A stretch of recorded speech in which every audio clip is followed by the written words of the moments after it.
Welcome to our Bush Broadcast webinar, which is Protecting the Night Parrot and the Precious Species at Pullen Pullen. My name is Matthew Taylor. I'm calling you from the North Shore of Sydney on the traditional land of the Gai Mariegal people. And I'd like to offer my respect to their elders past, present, and in the future. As usual, if you'd like to introduce yourself in the chat with your name and where you're joining us from, that would be fantastic. We get a sense of where everybody is around the world. So just a quick reminder of the normal webinar format and housekeeping. If you've got questions that come up during the chat today, please put them in the chat, which you can see at the bottom. And at the end of the webinar, we've got some time to respond to those. If we don't get to everybody's questions, we will do our best to respond to them after the webinar. I know everybody gets into some wonderful conversations, and we may not be able to get all of them, but we'll do our best. Now, today we're taking ourselves to the arid riverine zone in southwest Queensland. It's a 56,000 hectare property called Pullen Pullen, and it's located 5 hours west of Longreach, and it's adjacent to the Diamantina National Park. On the map you can see on your screens, there's a little yellow box around Pullen Pullen. I know it's a bit hard to see, but it's hot country. There's lots of flies, lots of mosquitoes in the wet season, but it's glorious, glorious country. Europeans have primarily used it for cattle, and it's the traditional land of the Mayawali people. We acquired it in 2016, and that was to ensure the protection of, at the time, the only known population of night parrots, which had recently been rediscovered there on part of a cattle property. In terms of naming the property, we consulted with the Mayawali people and decided to call it Pullen Pullen, which is their name for the night parrot. Now, since then, we've learned a lot more about some of the other arid zone specialists that can be found on Pullen Pullen. And to talk about them with us, I'm joined today by two wonderful people who spent plenty of time out there. First up is Rowan Hinchley. He's our reserve manager. Can you give us a wave, Rowan, if you're on the air?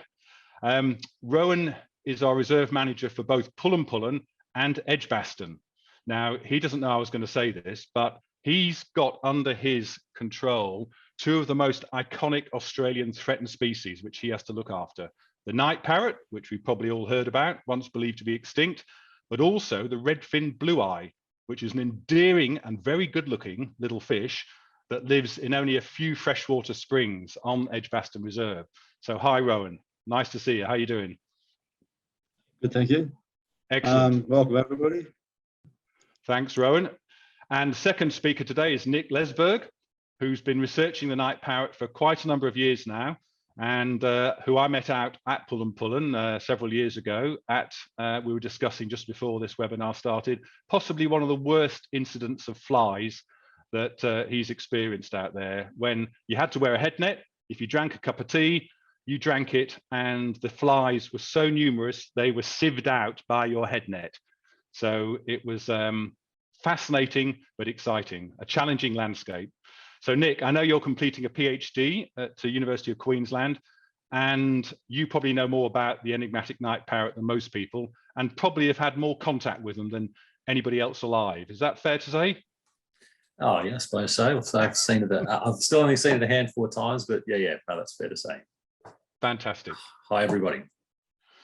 Now, I'd like to carry us to the experience of Pullen Pullen.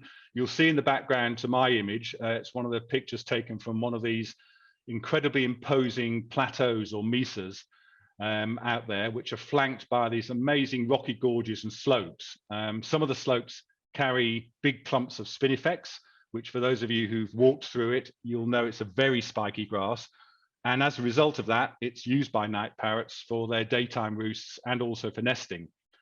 And beyond the mesas is this magnificent, extensive, stony gibber plains, with a covering of saltbush, which tends to get dissected by dry watercourses, which you can see in the pictures here behind you coming up.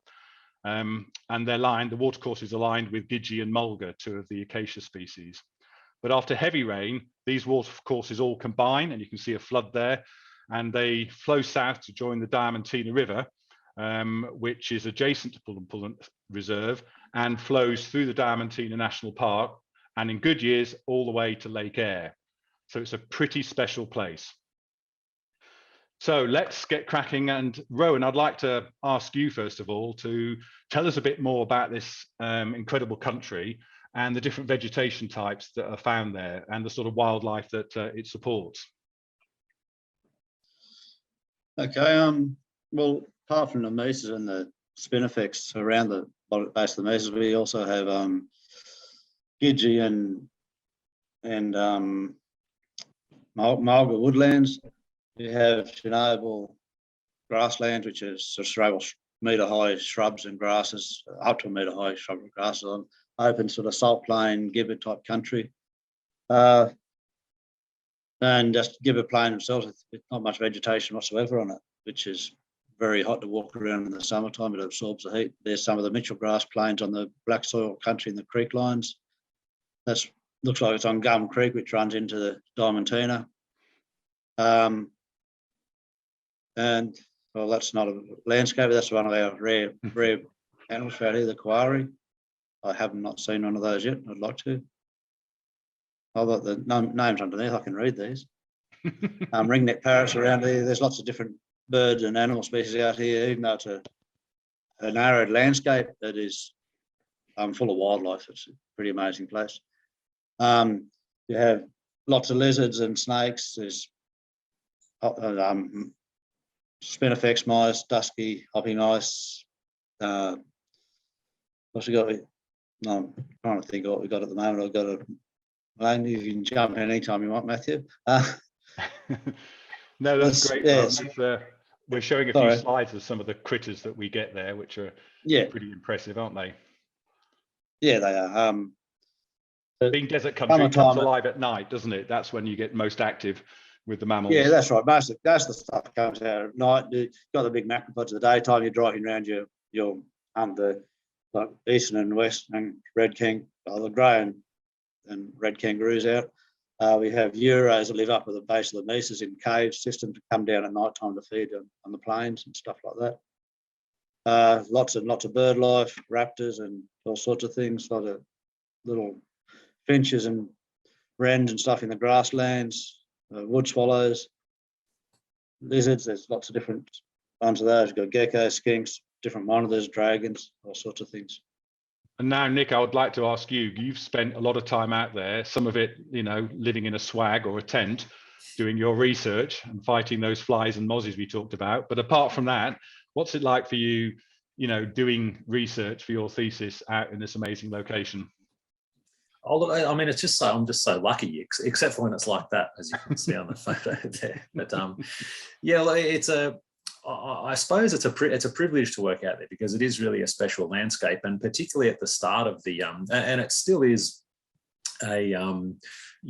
access to there is a challenge. It's hard to get to, and given the species that we're working on and the sort of the risk associated, it's still Pullen Pullen is still the only population of the birds that's subject to intense research. It's still the only place in the universe where there is this, like I said, this sort of focused, intense research on the species, happening. And to be part of that is obviously special. And being able to, like I said, we still have to restrict access to the site just because of its value in that sense. So look, it is more than anything, it's a privilege to be there, and it's a long way from my 3 little kids, which sometimes I enjoy more than I should. Fantastic. Well, thanks for introducing yourselves and giving that perspective. I mentioned earlier on that it was Mayawali land, and one of the things Bush Heritage always does is consult with traditional owners when we purchase a property and involve them in our understanding of the landscape and to help us understand what we need to look after, protect, what cultural artifacts and stories there are.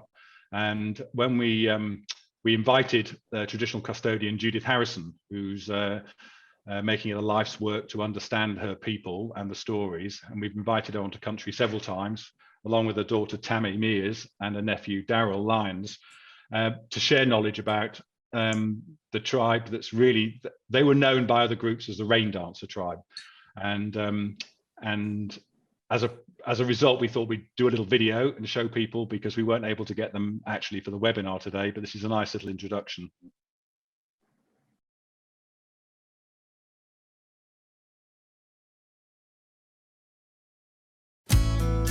My name's Judith Harrison. I'm a Marrawalli person, and this is where I come from. This is my country.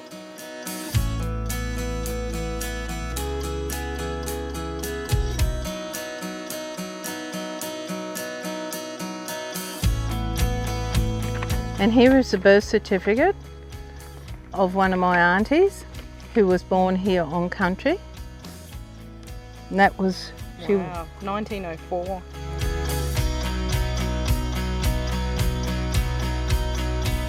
The Marrawalli tribe were kind of known as the rain dancers. Some of the neighbouring tribes would actually summon them to go to tribal areas and dance for them to bring rain. So the Pullen Pullen bird feathers were in our ceremonial headdress used in our major corroborees. So it's kind of been reborn, and I find there's a symbiotic relationship now to be involved with bush heritage to protect the bird and protect our culture. It's been a really beneficial exercise. We found some flints, some hammerstones, quite a few small heads that we used as spearheads, but the most important find, or special find really, was a piece of petrified wood which we estimate is about 95 to 98 million years old, and that was in the shape of an axe head.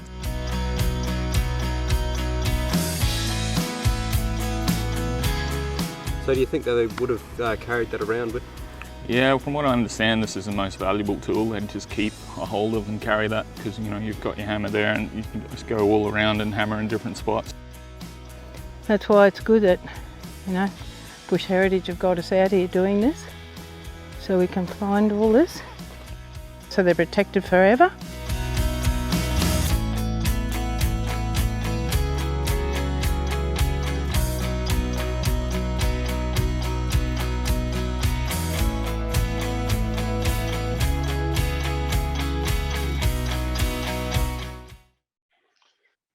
So you got a bit of an insight into what it's like out on the reserve there in that video, and I was lucky enough to meet the three of them on the first trip I did to Pullen Pullen, and Judith mentioned there about the importance of protecting the artifacts and the culture forever. And as you know, with Bush Heritage, our mantra is healthy country protected forever.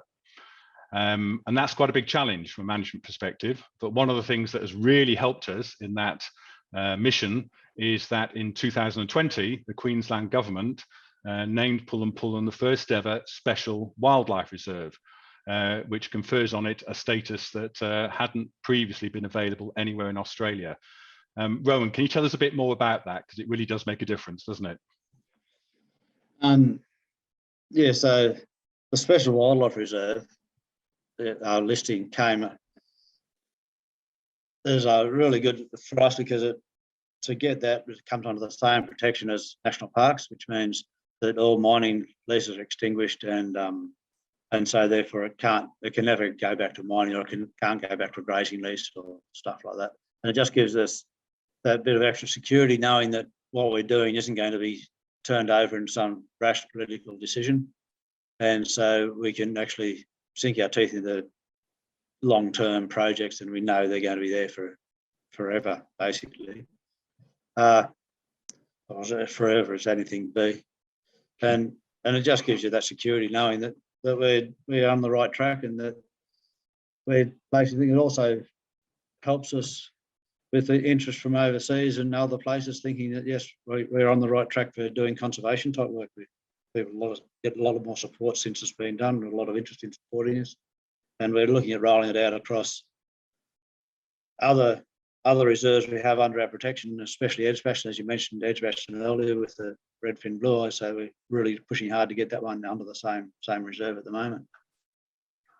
That's excellent news, isn't it? And Bush Heritage was able to work with the Queensland government to develop that legislation and be the first property of its kind. So that, of course, means that now Queensland is that little bit more attractive as an area to look to acquire more properties, because we know we're able to put this undertaking in place. So it's a wonderful ability. And so, Nick, I wanted to ask you if, since purchasing the reserve, we've worked closely with a lot of researchers and scientists, haven't we, to study the night parrot and better understand its ecology and how to best protect it. You're in the process, if you haven't quite, I know, of finalising your PhD, which builds on some earlier research by Dr. Steve Murphy.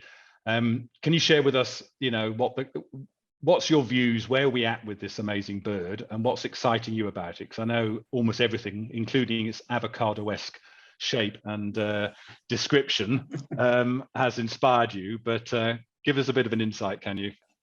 Yeah, sure. So it's been one of the real challenges with night parrot research, particularly early on when Steve was doing it. So the bird, for those that aren't familiar with the timeline, it was discovered out there around 2013. And between 2013 and 2016, Steve did all of the research.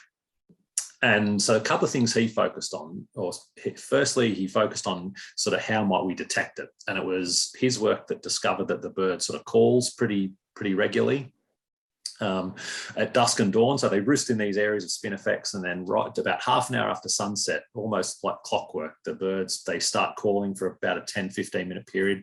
Then they fly out for the night, do their feeding, drinking, all that sort of stuff, come back and call again about an hour to half an hour before sunrise. So he worked that out that there was a way to detect them using these automated sound recorders, which is our sort of research method of choice out there. So you put lots of those throughout the landscape trying to find where they are.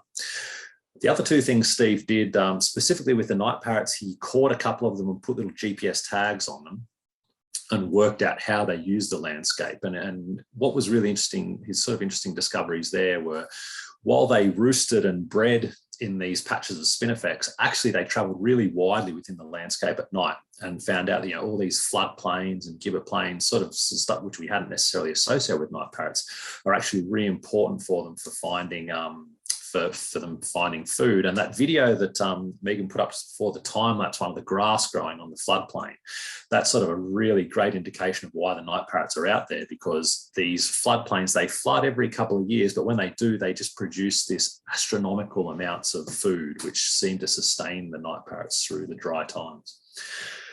The third thing Steve did was really important, was work out that there's a fairly low predator load out at Pullen Pullen. The numbers of feral cats are relatively low. That's not to say they're absent, but they're certainly there, but perhaps not in the same numbers as they are in other parts of the landscape. Well, we're not sure why that's the case, and it's not the case all the time. They do pulse a bit, but generally they're low. So there's sort of those three things what Steve worked out, and then what I had to do is sort of, I guess, synthesize some of that and work out how we're going to progress. And the main thing that I worked on was working out how to use the sound recorders to find the birds, and sort of use that not only to just find them, but to come up with a more detailed map of where they were. And that involved a lot of technical stuff, which I won't bore people with, but understanding how the sound recorders work. But what I've been able to do is develop a method of scanning these recordings automatically that extracts night parrot calls.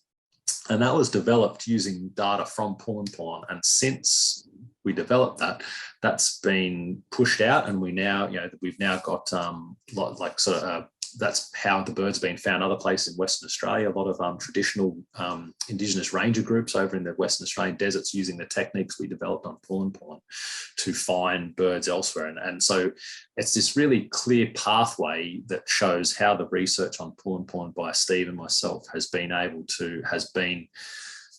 the catalyst for finding these birds elsewhere, and so establishing where we're going to, where they are, get a real handle on the distribution, remembering that before 2013 they were a complete mystery. We just had no idea where they might be found. The other thing that's happened since, so I did a lot of work on the sound stuff. Steve actually kept doing some work on related to night parrots, and on Pullen Pullen and Mount Windsor, the neighbouring station, catching and tagging feral cats, and looking at the few cats that are in the landscape, how they move through the landscape. We found some really interesting results. They almost stick almost exclusively to these sort of wooded creek lines and these where they need some cover to move around. There's a theory that that's possibly because of the dingoes in the landscape. They're trying to avoid them. But what it does provide us with is some insight into how we can manage the cats. So, we manage cats using a few different techniques. There's, trapping. We do some shooting of cats and scan. So, but working out where the cats are moving can help us be more efficient with that. And so I think the next step in the work at Pullen Pullen is really sort of combining. So we've spent the last, sort of 7 to 8 years in a real research focused phase. And the next step for Pullen Pullen is moving into a very much an action stage, I suppose, where which is not to say there hasn't been action up till now, but really sort of trying to mesh the two together. And it's a process which we call adaptive management. And that is, we know what to do to manage the night parrot. We've developed the techniques using the sound recorders and habitat models. We know where in the reserve the parrots are likely to be. We know that there's very few, but we can now sort of start detecting if there's an increase in numbers of the parrots and trying to associate that with what the management actions are, which are, managing the cats, managing the grazing, those sorts of things. So that's the next step for Pullen Pullen, is really trying to, like I said, meshing those two strands of research together to understand exactly what the result our management is having on the parrot population and hopefully increasing it over time. That's fantastic, Nick. And I guess that predation by cats applies to other species as well as the night parrots, doesn't it? So the more we know, the more those little kawaris and the dusky hopping mice and such will benefit from control measures. Yeah, absolutely. So there's a paper only just came out in the last couple of weeks, actually, by some folks that did some research as part of the NES Threatened Species Recovery Hub, which just that round of funding was just finished recently. And they collected a lot of, some of them may have even come from Pullen Pullen, I'm not sure, but they collected a bunch of cats. After they'd been collected, they found what was in their guts and basically added it up and worked out that feral cats consume, I don't have the figure in front of me, but I think it's like 2.3 billion native animals a year. That's the damage that these things do to the landscape. And that's happening at Pullen Pullen. That's the reason feral cats are almost certainly the primary reason why night parrots are so threatened, and why so many of the other small mammals which are which were found throughout the arid zone but now are not. So yeah, absolutely, management of feral cats particularly, but also foxes, is a really key element of the management of Pullen Pullen, and one of the best things we can do to improve the lot of some of these species. Fantastic. Well, if we're looking to the future now, Rowan, as reserve manager, it'd be lovely to know what you see as the main sort of priorities that you've got for managing Pullen Pullen to protect this whole suite of amazing creatures and the landscape. And I know you're able to do it now from the arid zone recovery base, which we've recently managed to install thanks to our wonderful supporters' help, where I believe you're talking from today, aren't you, in air-conditioned luxury on top of the hill. So can you tell us from your perch what your plans are for the future? That is correct. I'm sitting in a very luxurious environment at the moment, and looking out the window, the wind's blowing and there's flies trying to get in. So it's very nice in here. Much better than sitting in a swag under a tarp. Yeah. Anyway, so thank you everybody that did contribute to that. So the future for management here, as Nick was saying, is with the research that's been done, develop the management plan on continuing monitoring. The main focus that I'm doing from my point of view is the exclusion of try and control the feral cats and the exclusion of the grazing on the property, which means every time we come out, we do a fence run, repair fences, replacing the older fences. That's an ongoing issue. And to keep the grazing out, that's just an ongoing run. Every time you do it, you can put up a brand new fence. The next rain event, it'll be lying on the ground again. So there's always that ongoing work. The feral cats, we have contractors come out with detector dogs and spotlights, and we use various methods of trapping, like cage traps, soft jaw traps, and every time I do a patrol at night time, you always have a spotlight with you looking at things, and opportunistic harvesting of cats as well. We also have some camels coming in from a bit further west, but they're very occasional. Pigs coming up the channels. There's a mob of goats up the other end, or a small mob of goats up the other end at the moment that we're trying to chase. And Nick did mention foxes, but foxes are pretty low in this area for some reason. They're not far away from here, but don't know what it is about Pullen Pullen. cat numbers and fox numbers are way down in compared to other surrounding areas. But our main focus for the feral animal, the night parrot, is the cat control, and we're developing new methods of that. Like we use field exit traps which have smart imaging things and only target cats with poison and stuff. And as Nick was saying earlier, the cats do travel up the channel, so running the felixes in the channels is problematic. If you get a quick storm overnight or something, you can wash them away. So we're working out ways of getting the cats that are travelling up the channel, out of the channels, come past the felixes and back into the channel, so we can target them that way. It's ongoing research and practical engineering, really. Fantastic. And do you have any weeds or invasive plants that are a threat on Pullen Pullen? We're very lucky here in that we're pretty weed free, apart from buffel grass, which is a introduced grass for grazing for the cattle industry, and it is limited to a fairly small percentage of, I think there's 5 or 6 creek lines it's in, and at the moment it's giving protection to the cats to travel through, but they would travel up those creek lines regardless of whether the buffel grass is in them or not, and it isn't really a fire threat to breeding habitat and stuff at the moment. So at the moment, our main focus on buffel grass is containing it to the areas that's already infected, that's already in. And when we get a bit more established, we might look at starting to do some eradication, but it's probably, that's a long-term goal or wish, maybe.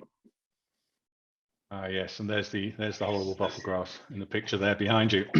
Well, thanks for that.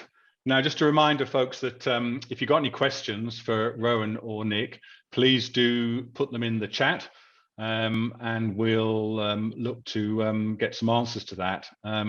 We did have, I think it's time now to have a look at some of those questions. We had Malcolm McLennan kindly put some questions through earlier on, and asked a couple of questions, which I'll respond to now to give time for other people to chuck anything they'd like to know in the chat there.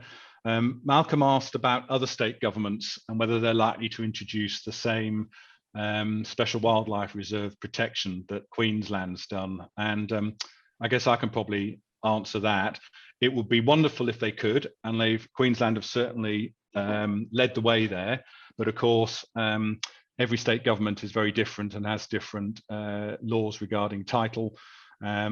So it'll be a challenge, but it's certainly something that we're in active conversations with many of the other states. But by leading the way and setting an example, Queensland have done a great job there. So that's probably we're optimistic, but it may take some time, I guess what I'm saying.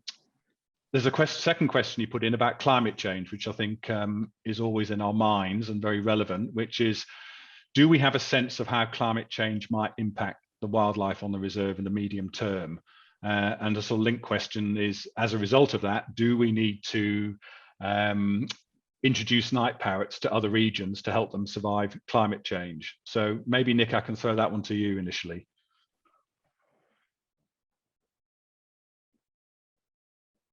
Have to come off mute, Nick. Got it. The answer to that question has 2 distinct parts. So the first part concerning how climate change affects the animals.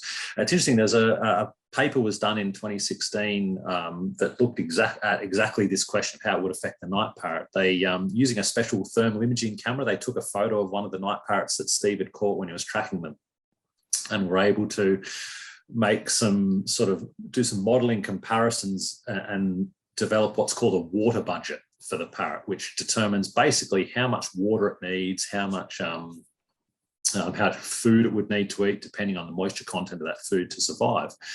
And they worked out that currently, throughout the summer months when it gets very hot out at Pullen Pullen, I've been out there in December and the temperatures close to 50 degrees are, sort of a daily occurrence. It's really, really hot. And just basically through that period, the night parrot sort of lives on the edge, I guess.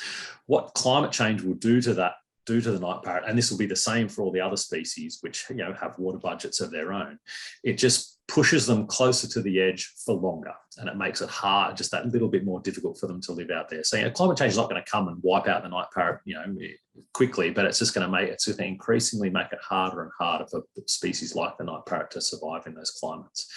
So I guess that's the answer to the question, what's the medium-term impact of it? The truth is we don't really know. We can just sort of, like I said, we just surmise that things will get harder.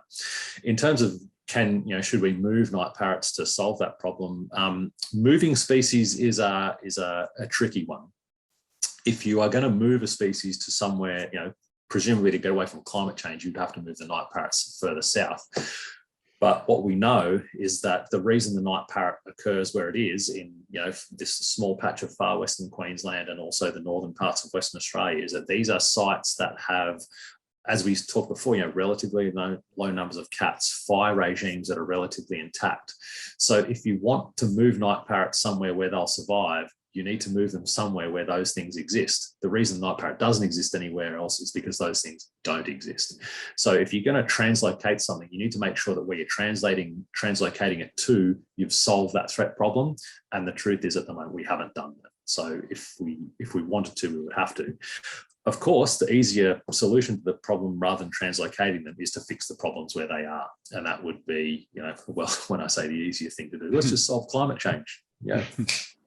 But that's, like I said, that's obviously not how it works. But translocating species to save them is fraught, it's expensive, and like I said, you can make a pretty sound argument that the easiest thing to do is to solve the problems where they are. Thanks, Nick. And I know, sort of as an extension to that thought line, a question from John Barclay here about the number of sites nationally that have now been identified as having night parrots and a sense of population size, which I know is always a challenge for researchers. But if you can tell us a little bit about that and their breeding success, that would be fantastic. Oh, it's a great question. And one which I can't give a very accurate answer to, I'm afraid. So there's a couple of things we know. We know in Western Queensland, the population, so far we only know the population from this small area of the Channel Country, sort of in and around Pullen Pullen Diamantina National Park. We haven't found them outside of that. The place where all the action is happening for night parrots in terms of discoveries is in Western Australia, where one of the best things we've done is train some of the Indigenous ranger groups in how to use the sound recording technology that we've developed, the sort of techniques we developed on Pullen Pullen. They're being pushed out quite widely in Western Australia now, and we're finding more night parrots over there. It's hard to put a number on it's hard to say, they're at, 10 places or 12 places, because it's, you then sort of get into having to define, how widely night parrots range, which we don't really understand. But we are now up to something, it's about sort of a dozen discrete locations in Western Australia where the birds have been found. And that's from central Western Australia, sort of in the Wiluna region. If you're familiar with Western Australia, if you sort of, if someone asks you to put a spot in the dead centre of Western Australia, that's about where Wiluna is. So there's been night parrots found from there north, right up as far. The furthest north we've got is up around sort of Burragoo country, which is up near Lake Gregory, and across west to sort of the Fortescue Marsh. So there's a large area in there where night parrots have been found in sort of scattered locations. In terms of a population estimate, what we do know is that in each of the sites where birds have been found, this is the same for Pullen Pullen and all the locations of Western Australia, they're very rare. They occur at extremely low density. So you're talking about, like a pair here, a pair maybe a few Ks down the, along the sort of edge of the escarpment or down the salt lake or whatever. So everywhere we're talking birds in very low densities. And if you had to estimate the number of birds we know about now, it would be, it's definitely less than 100. But what we do know is that there is certainly more habitat that we haven't surveyed where there's likely to be night parrots. And if I was a betting man and I had to put an estimate on the population size, I'd say probably maybe several hundred, but that's very much a guess. And it will be probably a decade or more before we do get a real sense of what that population size is. Regardless of what the population size is, one thing we do know is, like I said, even in Western Australia, they're highly fragmented. And for if you're familiar with sort of conservation biogeography, fragmentation of a population is very bad. It makes it difficult for, you know, if a population in one area drops out, it makes it difficult for them to be, for that area to be repopulated. And so like I said, we do know that night parrots, very low density where they do occur, and the population is very fragmented. So there's certainly a risk.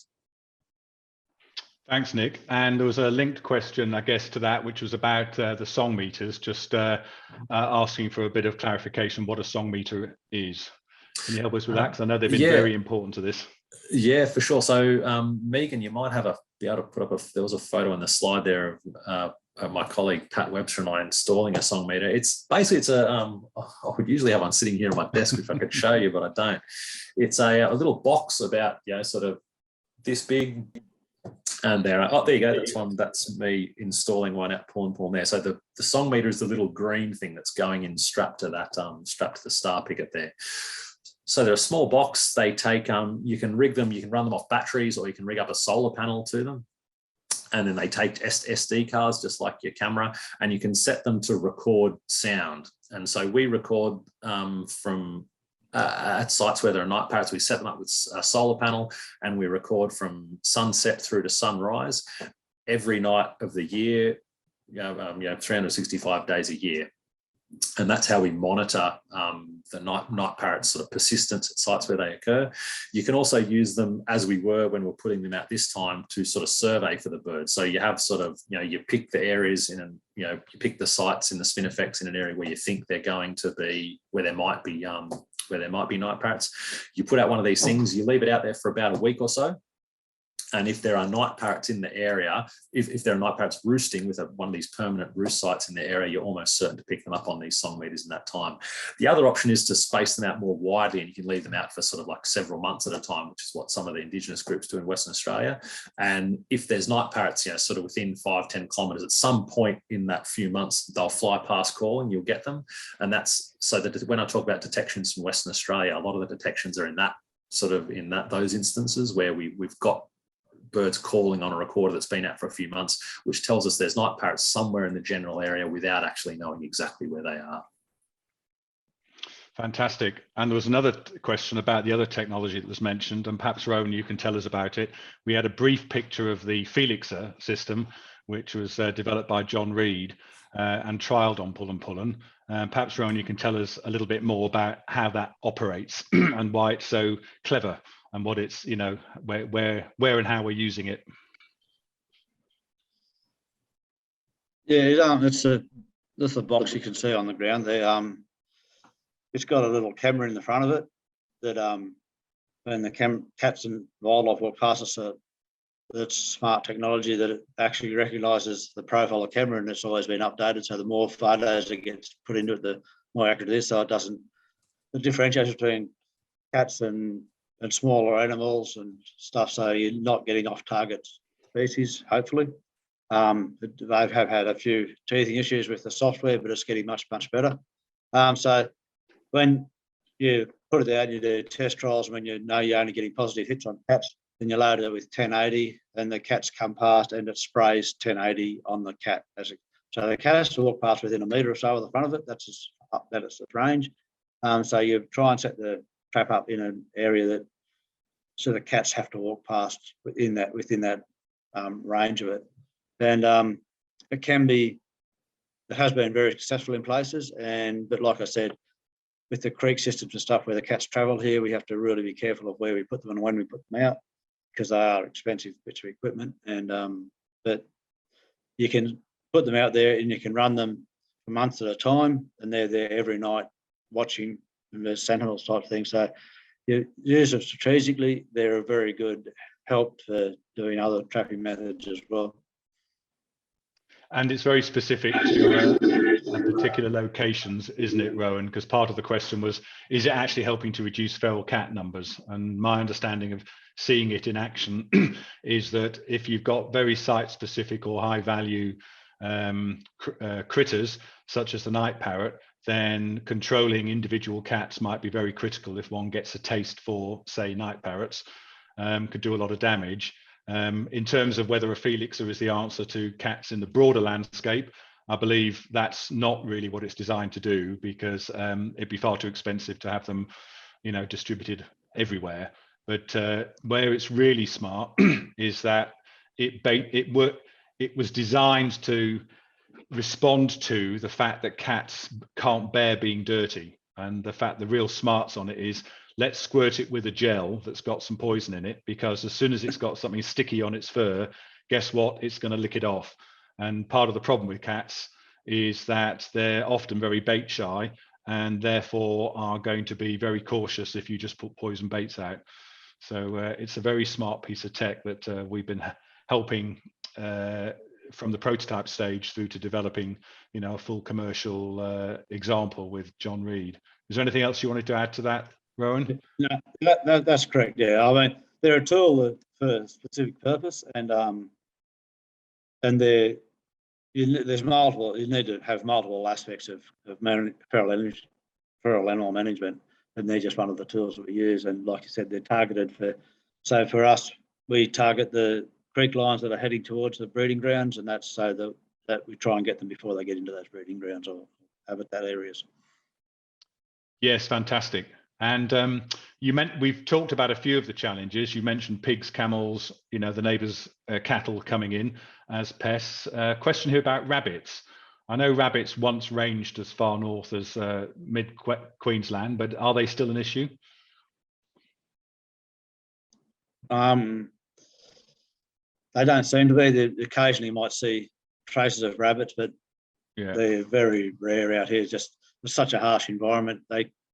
I guess on a good season they might build up, but the biological controls for rabbits seem to be very good, because we do have quite a few mosquito numbers, and so it seems to control them fairly well. Yes, fantastic. Well, you may have noticed that in the chat, Nick's been answering some of the questions very kindly that have come up as we're talking. We mentioned floods, and Nick, you mentioned that the subsequent grass growth provides this wonderful set of seeds, which I believe I remember you telling me get blown by the wind into little depressions, little gill guys, and therefore acted as a food source in later months once everything had burnt off in the summer sun.